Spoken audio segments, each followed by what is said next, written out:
नमामि संस्कृतम मीमांसा संस्कृत प्लेटफॉर्म पर आप सभी लोगों का हार्दिक अभिनंदन है। दोस्तों, जैसा कि आप सभी को ज्ञात है कि मीमांसा प्लेटफॉर्म पर यूपीएससी संस्कृत ऑप्शनल से संबंधित यह सीरीज चल रही है और इस सीरीज में अब तक के पूछे गए प्रश्नों को हल किया जा रहा है, जिसमें हम 2022 के प्रश्न पत्र को भी हल कर चुके हैं, 21 के, 20 के तथा 19 के प्रश्न पत्रों को हल कर चुके हैं। अभी हम 2018 के प्रश्न पत्र को हल कर रहे हैं, जिसमें हम पूर्व के 3 वीडियोस में क्वेश्चन संख्या 3 तक हल कर चुके हैं। आज हम प्रश्न संख्या 4 देखेंगे पेपर 1 में। ठीक है, पेपर 1 जिसमें हम प्रश्न संख्या 4 को देखने वाले हैं। देखते हैं इसमें 2018 में क्या प्रश्न पूछे गए हैं, उन्हीं को हम हल करेंगे। इसको प्रारंभ करने से पूर्व मैं आपको बता देती हूँ कि इसमें भी इससे संबंधित भी काफी लोगों को कंफ्यूजन रहता है कि इसका पाठ्यक्रम क्या है, इसमें किस प्रकार के प्रश्न पूछे जाते हैं। तो इसके पूर्व के वीडियो में यानी कि प्रश्न संख्या 3 वाले वीडियो में मैंने ये बताया था आपको कि प्रश्न संख्या 3 का जो पाठ्यक्रम है वो यूपीएससी ने क्या दिया हुआ है। ठीक है, अगर आपने वो वीडियो नहीं देखा है तो उस वीडियो का जो लिंक है मैं आपको डिस्क्रिप्शन में शेयर कर दूंगी या फिर आप आई बटन पर भी चेक कर सकते हैं। ठीक है, अब मैं यहाँ पर प्रश्न संख्या 4 के विषय में बता देती हूँ कि ये संस्कृत साहित्य के इतिहास से संबंधित प्रश्न होता है, जिसमें रामायण, महाभारत इत्यादि से तो प्रश्न पूछा ही जाता है, किंतु इसमें एक और चीज ऐड हो जाती है, वो है कवि अथवा कवि की कृति। इन सब से भी संबंधित प्रश्न पूछे जाते हैं, क्योंकि ये भी साहित्य का ही हिस्सा है, या यूं कहे कि ये साहित्य ही है। तो साहित्य का इतिहास से संबंधित उपजीव्य काव्य से तो संबंधित प्रश्न पूछे जाएंगे, क्योंकि प्रश्न संख्या 3 में एक प्रश्न आया था रामायण कथा से संबंधित। ठीक है, वो इतिहास का ही एक मान लीजिए। उसी प्रकार से ये प्रश्न संख्या 4 संस्कृत साहित्य के इतिहास से संबंधित होता है। इसमें इसी टाइप के प्रश्न पूछे जाते हैं, किंतु अन्य जगह से भी प्रश्न पूछे जा सकते हैं। जैसे कि पेपर 2 में महाकाव्य आते हैं।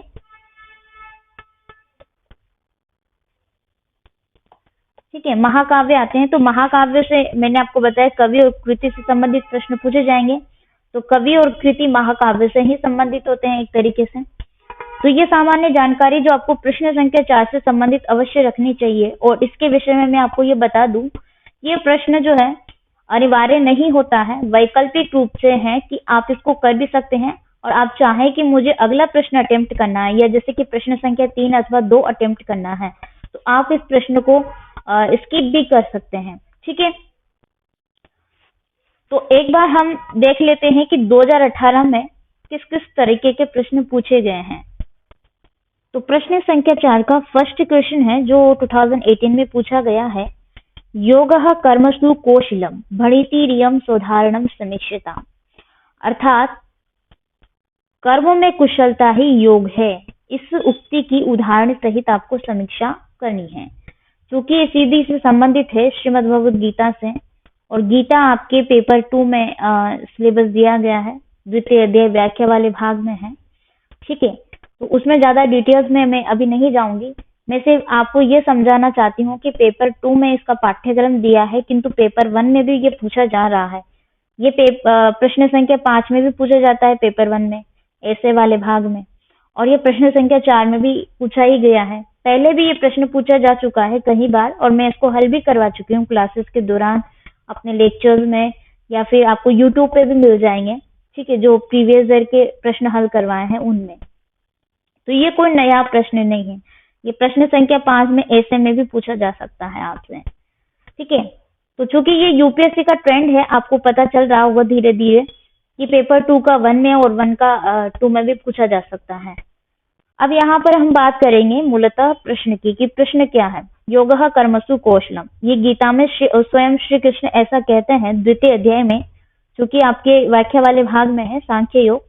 तो द्वितीय अध्याय के 50 श्लोक में वो स्वयं कहते हैं कि बुद्धि युक्तो जहाति है उभे सुकृत दुष्कृते तस्माद योगाय युजस्व योगः कर्मसु कौशलम इति, ऐसा वो कहते हैं। ठीक है, तो योगः कर्मसु कौशलम इसी श्लोक का एक अंश है जिससे ये प्रश्न बन रहा है यहाँ पर। वो कहते हैं कि युजस्व अर्थात योग में लग जाओ, ये योग को करो। तो कर्म में कुशलता योग क्या है, और योग शब्द के 3 अर्थ गीता में बताए गए हैं। ठीक है, इसके अलावा योग शब्द के अंतर्गत तीनों ही अर्थ स्वीकार किए गए हैं, और इसके अलावा गीता में योग की 3 परिभाषाएं भी मिलती है, जो कि दूसरे अध्याय में तथा छठे अध्याय में देखने को मिलती है क्रमशः। संतत्व योगम उच्यते। आप इनको जरूर अपने प्रश्नों में कोट करेंगे। तो है समतत्वम योग उच्यते। आप इनको लिख लीजिएगा, मैं जल्दी जल्दी लिख रही हूँ। समतत्वम योग उच्यते, जैसा मैं बोल भी रही हूँ साथ में। योगः कर्मसु कौशलम तम विद्या दुख संयोग वियोगम योग संचित्यम। ये 3 परिभाषाएं योग के विषय में गीता में दी गई हैं। ठीक है, अब जब जब भी योग की बात आती है, योग क्या है, योग क्या है, गीता में प्रतिपादित योग की संकल्पना से किस प्रकार योग को बताया गया है, प्रदर्शित किया गया है, इसको समझने के लिए योग की परिभाषा को समझना होगा, जिसमें स्वयं श्री कृष्ण कहे हैं कि योगस्थः कुरु कर्माणि संगम त्यक्त्वा धनंजय सिद्धियो सिद्धियो समो भूत्वा समतत्वम योग उच्यते। अर्थात योगस्थः कुरु कर्माणि संगम त्यक्त्वा धनंजय सिद्ध्या सिद्धियोः समो भूत्वा समतत्वम योग उच्यते। अर्थात हे धनंजय, तुम योग में स्थित होकर शास्त्रोक्त कर्म को करते चलो या कर्म करते जाओ। केवल कर्म में ही आसक्ति का त्याग कर दो, और कर्म सिद्ध हो या असिद्ध, अर्थात उसका फल मिले अथवा न मिले, इन दोनों ही अवस्थाओं में अपनी चित्त वृत्ति को समान रखो। अर्थात सिद्ध होने पर हर्ष एवं असिद्ध होने पर विषाद अपने चित्त में मत आने दो। ये सिद्धि एवं असिद्धि में समवृत्ति रखना ही क्या है, योग है। इस परिभाषा से ऐसा ज्ञात होता है। तो योग शब्द कर्म योग का ही एक बोधक है। यहाँ न केवल कर्म के स्वर्ग आदि फलों के छोड़ने की बात कही गई है, अपितु फल की आशा छोड़ करके कर्म करने से जो चित्त शुद्धि या भगवत प्रसाद आदि फल प्राप्त होते हैं, उनकी सिद्धि और असिद्धि में भी समान भाव रखने की बात कही गई है। ठीक है, अर्थात ये विचार मत करो कि इतने दिन मुझे कर्म योग में लग गए, इतने दिन मुझे कर्म योग में लग गए, अभी तक मेरी चित्त शुद्धि कुछ नहीं हुई, या आनंद अर्थात भगवत प्रसाद की कुछ लक्षण मुझे दिखाई नहीं दिए। तुम तो केवल कर्तव्य समझ करके कर्म करते जाओ, और इस कर्म का फल क्या हो रहा है इस ओर कोई दृष्टि ही न डालो। यानी कि फल क्या होगा क्या नहीं होगा इसकी आशा मत करो, और बिना आशा किए या निष्काम भाव से अपने कर्म को करो। जैसे कि कहा भी गया, कर्मण्यवाधिकारस्ते मा फलेषु कदाचन। तो ये गीता में जो भी बातें बताई गई हैं योग और कर्म से संबंधित, वो आप यहाँ पर जरूर लिखेंगे। योग या कर्म योग को के स्वरूप के आलोक में अब हम पुनः योग कर्मसु कौशलम के इस भावार्थ पर विचार करेंगे कि शुभ कर्मों को ही कुशलता पूर्वक करने का नाम योग माना गया है। देखिए, कर्म तो कैसा भी हो सकता है, लेकिन कर्म शुभ हो उसी को हम कह सकते हैं, योग का नाम दे सकते हैं। क्योंकि किसी का अहित करना, किसी के अहित के विषय में सोचना, ये कोई कर्म नहीं है, ये योग कर्म की श्रेणी में नहीं आता है। ठीक है, तो इसलिए पूर्व में मैंने आपको बता दिया था, एक लाइन मैंने आपको बताई थी जो कि द्वितीय अध्याय के 50 श्लोक अर्थात इसी उक्ति का एक हिस्सा है। बुद्धि युक्तो जहाती है उभय सुकृत दुष्कृते। सुकृत और दुष्कृत एक शब्द आया था, आप लिख सकते हैं, सुकृत और दुष्कृत। सुकृत और दुष्कृत, तो सुकृत का तात्पर्य है पुण्य और दुष्कृत का तात्पर्य है पाप। तो पाप और पुण्य इनके विषय में कहा गया था। तो यहाँ पर मैं आपको बताना चाहूंगी कि कर्मसु कौशलम अर्थात कर्म में कुशलता ही योग है, किंतु आपका कर्म पवित्र होना चाहिए, यानी कि किसी का अहित न हो इस विषय में। ठीक है, तो आप बस कर्म करते चले जाइए। कर्मण्यवाधिकारस्ते मा फलेषु कदाचन। और श्री कृष्ण ये भी कहते हैं कर्म के विषय में कि कर्म किए बिना कोई भी व्यक्ति एक क्षण भी मतलब जीवित नहीं रह सकता है। ठीक है, तो इसके विषय में भी आप जरूर बताइएगा। इस प्रश्न में आप जो भी कोटेशंस आप डाल सकते हैं, समतत्वम योग उच्यते, योगः कर्मसु कौशलम का पूरा श्लोक आप लिख सकते हैं। ये जरूर आप लिखिए और अपने तरीके से प्रश्न को लिखने का प्रयास जब तक आप करेंगे नहीं, तब तक आपको पता नहीं चलेगा, ज्ञात नहीं होगा कि किस तरीके से एक आंसर लिखा जाता है। तो जब तक आप प्रयास नहीं करेंगे, आपको अनुभव भी नहीं होगा। आप प्रयास कीजिए और आगे बढ़िए। यही सर्वोत्तम उपाय है किसी भी प्रश्न को हल करने का, किसी भी प्रश्न को लिखने का। अब हम आगे बढ़ते हैं अगले प्रश्न की ओर। तो नेक्स्ट प्रश्न है, संस्कृत महाकाव्यम स्वरूपम सम्यक प्रतिपाद्यता। अर्थात संस्कृत महाकाव्य का स्वरूप आपको यहाँ पर बताना है सम्यक रूप से, अर्थात सही रूप से, अच्छी प्रकार से। अब संस्कृत महाकाव्य का स्वरूप क्या है? सर्वप्रथम तो ये पता होना चाहिए कि महाकाव्य का प्रारंभ कहाँ से हुआ है। तो रामायण का नाम आता है, रामायण के एक छोटे से पद्य से, बालकांड के का जो छोटा सा पद्य है, वहीं से अन्य जो भी काव्य है, महाकाव्य है, उनका प्रारंभ हुआ है। उम्मीद करती हूँ ये तो आपको पता ही होगा। किंतु महाकाव्य की बात आ रही है तो महाकाव्य क्या होते हैं? देखिए, महाकाव्य का शाब्दिक करते हैं महान काव्य, इसका समास करेंगे महान काव्य, अर्थात ऐसा काव्य जो अपने कथानक, नायकत्व, उद्देश्य, शैली तथा भाषा के दृष्टिकोण से महान हो, उसे महाकाव्य कहा जा सकता है। और सर्वप्रथम वाल्मीकि रचित रामायण में प्रत्यक्ष रूप से महाकाव्य के लक्षणों को प्रकट किया गया है। अग्नि पुराण से भी हमें ज्ञात होता है कि सर्ग बंधो महाकाव्यम, ये महाकाव्य के विषय में ये कहा है और इसके लक्षण को प्रस्तुत किया गया है। अर्थात सर्ग निबद्ध जो काव्य है वो महाकाव्य है, सर्गों में बंधा हुआ होना चाहिए। बाद में हम भारतीय काव्य शास्त्र के विषय में बात करते हैं। तो काव्य शास्त्र का जब भी नाम आता है तो सामने आते हैं आचार्य भामा। आचार्य भामा ने काव्यम अलंकार जो इनका ग्रंथ है, इनकी रचना है, इसमें उन्होंने महाकाव्य की परिभाषा दी है और कहा है कि सर्ग बंधो महाकाव्य महताश महच्चेद न च अभि उदय भक्ति रसे मुद्दादो ग्रहणस्तव। अर्थात महाकाव्य जो है सर्गबद्ध होना चाहिए, ये अनिवार्य है, पूर्व में ऐसा कहा दिया गया है। ठीक है, वो महानता का महान प्रकाशक होता है, उसमें निर्दोष शब्दार्थ हो, अलंकार हो, ये कंपल्सरी है कि महाकाव्य के स्वरूप में या महाकाव्य के लक्षणों में ये तत्व तो होने ही चाहिए। उसमें विचार विमर्श, दूत, प्रयाण, युद्ध, नायक का अभ्युदय तथा 5 संधियां हों, तथा उसमें चतुर्वर्ग यानी कि धर्म, अर्थ और काम और मोक्ष के विषय में कही गई हो। उसका एक फल इन तीनों चारों में से कोई सा भी होना चाहिए, चाहे वो धर्म हो, चाहे वो अर्थ हो, चाहे वो काम हो, चाहे वो मोक्ष हो। ठीक है, चतुर्वर्ग में से एक फल अनिवार्य है, यानी कि उसका फल होना चाहिए। अब नायक के कुल, बल, शास्त्र ज्ञान आदि का उत्कर्ष जताकर और किसी की उत्कर्ष के लिए नायक का वध नहीं करना चाहिए। इसमें नायक के वध को निषेध माना गया है, यानी कि नायक की ही विजय हो, ऐसा होगा काव्य में। चाहे कहीं कहीं पर हो सकता है युद्ध वगैरह का वर्णन आपको देखने को मिलता होगा महाकाव्यों में, तो उस दौरान। ठीक है, अब वाल्मीकि रामायण के बाद में जब भी बात आती है तो आचार्य भामा की आती है। उन्होंने अपने ग्रंथ में क्या कहा है काव्यालंकार में, उसी प्रकार से उसके उपरांत आचार्य दंडी ने भी अपनी रचना काव्यादर्श में महाकाव्य की परिभाषा दी है। वो कहते हैं कि महाकाव्य वह है जिसका कथानक इतिहास सम्मत अथवा इतिहास प्रसिद्ध कथानक हो, जिसका नायक चतुर तथा उदात्त हो, जो विविध अलंकारों तथा रसों से पूर्ण हो, वृहद तथा पंच संधियों से युक्त हो। ये उन्होंने अपने काव्यादर्श में ऐसा कहा है दंडी ने।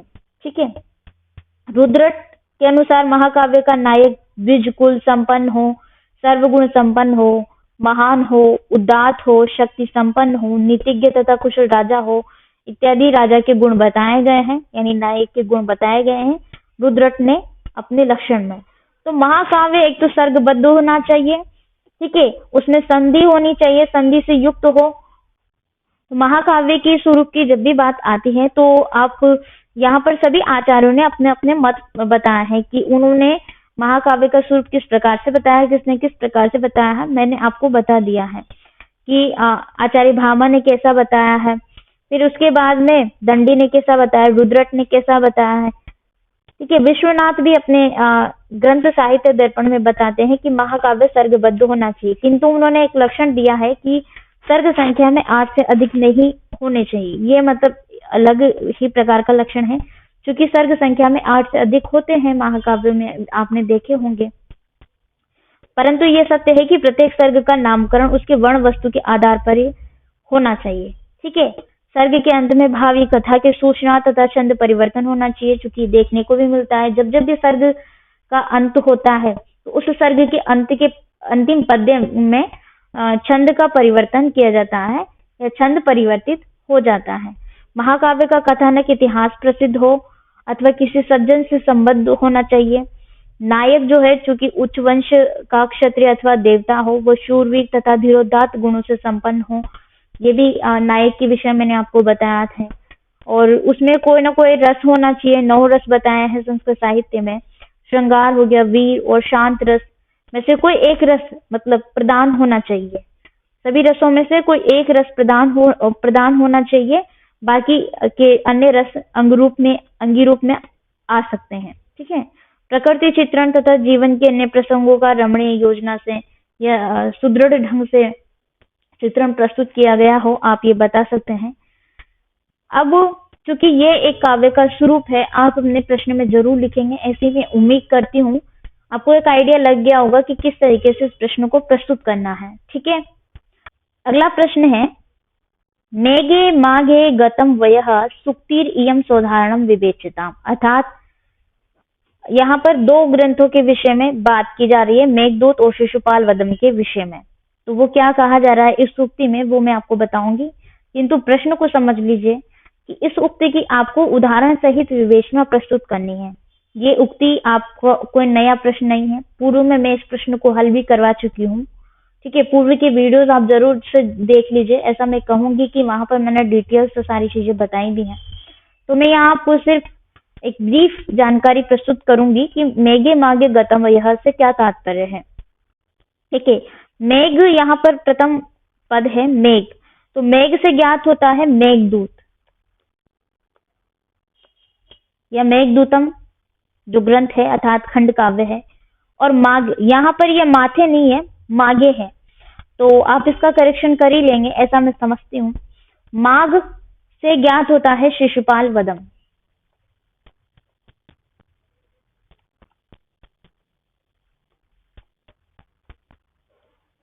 ठीक है, मेघदूतम और शिशुपाल वधम। मेघदूतम किसकी कृति है?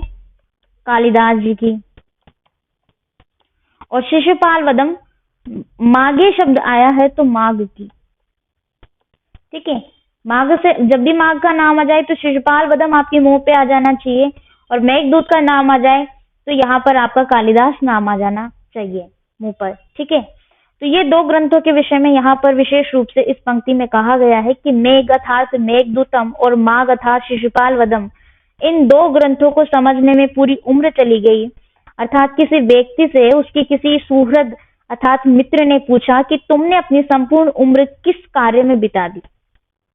इस पर उस व्यक्ति ने कहा कि कालिदास रचित मेघदूतम और माघ रचित शिशुपाल वधम को समझने में ही मेरी संपूर्ण आयु चली गई, परंतु फिर भी ये दोनों ग्रंथ पूरी तरह से मेरी समझ में नहीं आए। अर्थात इनमें अभी भी कुछ न कुछ ऐसा तत्व मुझसे छूटा रह गया या छूट जा रहा है, जिसको समझने के लिए मैं आज भी निरंतर इस ग्रंथ रत्न द्वय का अध्ययन करता रहा हूँ या करता रहता हूँ।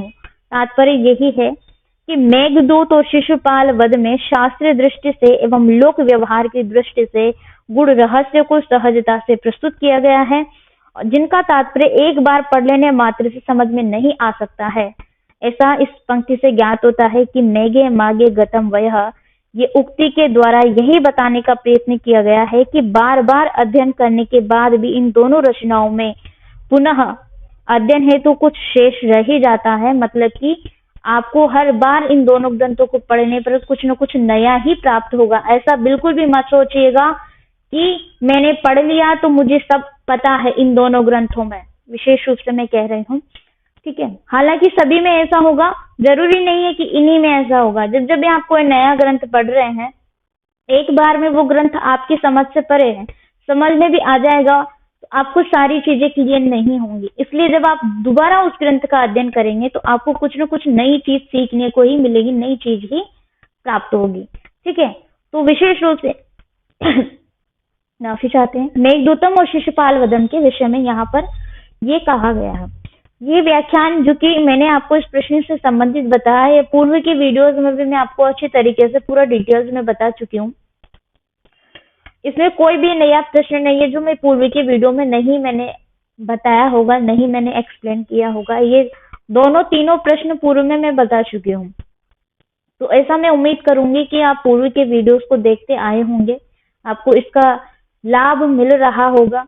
ठीक है, नहीं देख रहे हैं तो जरूर कहूंगी कि देखिए, आपको फायदा मिलेगा। क्योंकि अब जो कि प्रश्न बार बार रिपीट हो रहे हैं, आपको लिखने का एक रिद्म आएगा, एक मैं कहूंगी तरीका मिलेगा कि लिखना कैसा, एक्सपीरियंस आपको मिलता रहेगा। तो वीडियोस को आप जरूर देख लीजिए, लेकिन देखने के उपरांत लिखने का आप प्रयास कीजिए। सबसे ज्यादा महत्वपूर्ण तो यही है, लिखना। ठीक है, और आप इन प्रश्नों को लिखिए। इसी के साथ मैं अपनी वाणी को यहीं विराम देती हूँ। आप सभी लोगों का तहे दिल से शुक्रिया दोस्तों कि आप अंततः हमारे साथ बने रहें। नमामि संस्कृतम।